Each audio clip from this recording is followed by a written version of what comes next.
Namaste to all students. Pushpa Vidya, myself JVN Dr. Pushpa Verma, Faculty of Agriculture and Veterinary Science. Today we will discuss about types of organelles present in the cell, and this session is related to course Cell Biology Lab of program BTech FBT, BTech MTech FBT and DSc FNB third trimester. And we will go for the study of cell organelles by using various models, various clips, and various diagrams. So first of all, we will discuss about the plasma membrane of cell. So the cell's outer boundary, called the plasma membrane, covers the cell surface and acts as a barrier between the inside and outside of the cell. Here we can see that plasma membrane is lipid bilayer membrane. It will have two lipid layers and it will be covered by the proteins on the both side, and there are two types of protein. First is peripheral protein and second is transmembrane or integral protein. Integral proteins are here. It will cross complete the lipid bilayer molecule, and they will be involved in the transportation of any kind of a molecule from outside to inside or inside to outside of the cell. And peripheral proteins only will cover the lipid bilayer from outside and from inside. Here we can see the model of the plasma membrane. These are lipid bilayer and these are peripheral proteins which are sky blue in color, and these are the transmembrane protein, or you can say integral proteins in purple layer. And especially these are trans membrane proteins, and this is basically channel protein and this is carrier protein. Both are involved in transportation process, just the mechanism of transportation is different in between these two.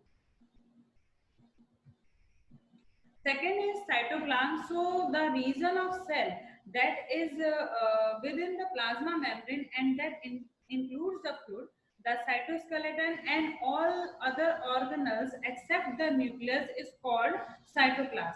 The part of cytoplasm that includes molecules and small particles such as ribosomes but not membrane bound organelles is cytosol. About 20% of cytosol is made up of protein. Now we will discuss about the nucleus. So nucleus is a membrane-bound organelle. It is double membranous structure that contains cell DNA. Here we can see the diagram of a cell which will have the nucleus in the core, and if we go for the larger size picture of nucleus, here we can see this is the nucleus. It will have the double membranous nuclear envelope, and this nuclear envelope will have nuclear pores by which materials can be passes through the cytoplasm to nucleoplasm and nucleoplasm to cytoplasm. And this is nucleolus, and this nucleus will have DNA in chromatin like structure, means thread like structure. Here you can see the microscopic structure of nucleus. This is a model of nucleus which will have the nuclear core in yellow highlighted color, and this is nucleolus in the center, and the nuclear core as I told you, and nucleus is double membranous nuclear envelope covered. Next is mitochondria. So mitochondria is a powerhouse of the cell because it generates the energy, and it harvests the energy from the organic compounds and transfer it to the ATP. If we talk about the mitochondrial DNA, so it's basically endosymbiotic origin. Here we can see the cell structure from where we will enlarge the mitochondria structure. Mitochondrial structure is also double membranous structure, and outer membrane is normal, but inner membrane will have engulf in the inside and it will create the finger-like structure, and the fluid which is filled up in the mitochondria is known as matrix, and these finger-like structures are known as cristae. Here is the model of mitochondria. Outer membrane is normal membrane, and inner membrane will generate the finger-like structures which are known as cristae. And this blue color filled structure is matrix. Next is ribosomes. So ribosomes are either free or attached to the rough endoplasmic reticulum and play a role in protein synthesis. Made of protein and RNA molecules, means it is made up of RNA and proteins. And ribosomes assembly begins in the nucleolus, means nucleolus is the origin for the ribosomes, and it is completed in the cytoplasm. Here we can see the diagram. Basically, ribosomes of eukaryotic and prokaryotes has the basic structure, like they have two subunits. One is larger and second one is small. If we talk about the eukaryotic, so it will be the 80s, but in case of prokaryotes, it will be 70s. And here we can see the sides of ribosome. In the middle, it will be P side, and on the left side, it will be E side. And in the small ribosomal unit, it will have the messenger RNA binding site. Now we will discuss about the endoplasmic reticulum. Basically, the endoplasmic reticulums are two types: rough endoplasmic reticulum and smooth endoplasmic reticulum. They have basic difference that rough endoplasmic reticulum in having the ribosomes, but on the other hand, smooth endoplasmic reticulum don't have any kind of a ribosomes. So basically, the rough endoplasmic reticulum prepares protein for export or insertion into the cell membrane. Most abundant in the cells that produce large amount of the protein for export, such as digestive glands and antibody producing cells. The smooth endoplasmic reticulum builds lipid like cholesterol and participates in detoxification of toxins. In ovaries and testes, smooth endoplasmic reticulum produces estrogen and testosterone respectively. In skeleton and heart muscle cells, smooth endoplasmic reticulum releases calcium, which stimulates contraction, and abundant in liver and kidney for the detoxification. Here you can see the diagram of endoplasmic reticulum. The smooth endoplasmic reticulum means they will not have any kind of a ribosome. On the other hand, rough endoplasmic reticulum, and they have ribosomes on it. Now we will discuss about the Golgi apparatus. So the Golgi apparatus process and packages the proteins, and proteins get address label that directs them to the parts of the cell.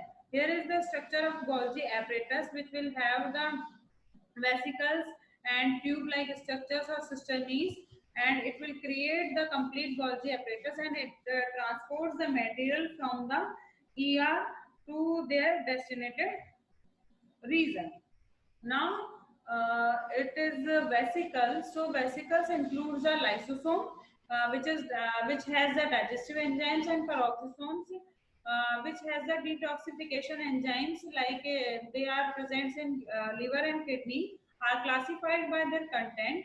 And lysosomes digest worn out organelles, means they digest just dead particles or dead foreign particles, dead particles and dead organelles in the process called autophagy. Digestion of the damaged and extra cells by enzymes of their own lysosomes is called autolysis. Next, we will discuss about the cell organelles and features. So, protein synthesis, the rough endoplasmic reticulum, Golgi apparatus, and vesicles work together to transport protein to their destinations inside and outside of the cell. Here is the processing of the proteins, where we can go step by step. And proteins basically are made up by the ribosomes on the rough endoplasmic reticulum here. Then vesicles carry the protein from rough endoplasmic reticulum to the Golgi apparatus. Means modified proteins, self proper packaged proteins, folded proteins will transported through the vesicle from ER to Golgi body. Then proteins are modified into the Golgi apparatus and enter new vesicle. Here it will be modified, and then they will go for the new vesicles, and some vesicles release their proteins outside of the cell, or other vesicles remain in the cell and become lysosomes. Now we'll discuss about the cytoskeleton. The cytoskeleton is made up of proteins, fibers that help cells move and maintain their shape. The cytoskeleton includes the microtubules, microfilaments, and intermediate filaments. Here we can see the structure. If we discuss about the microtubules, so basically they are 25 nanometer in diameter. If we discuss about the microfilaments, so it has one example like actin filaments, so they are 7 nanometer in diameter, and intermediate filaments are 10 nanometer in diameter. Now we will discuss about the another organelle which is only present in plant cells, and the organism which are involved in the photosynthesis. Basically, chloroplast is responsible for the photosynthesis process. It contains the pigment which is known as chlorophyll, and this pigment is active participant in the photosynthesis process.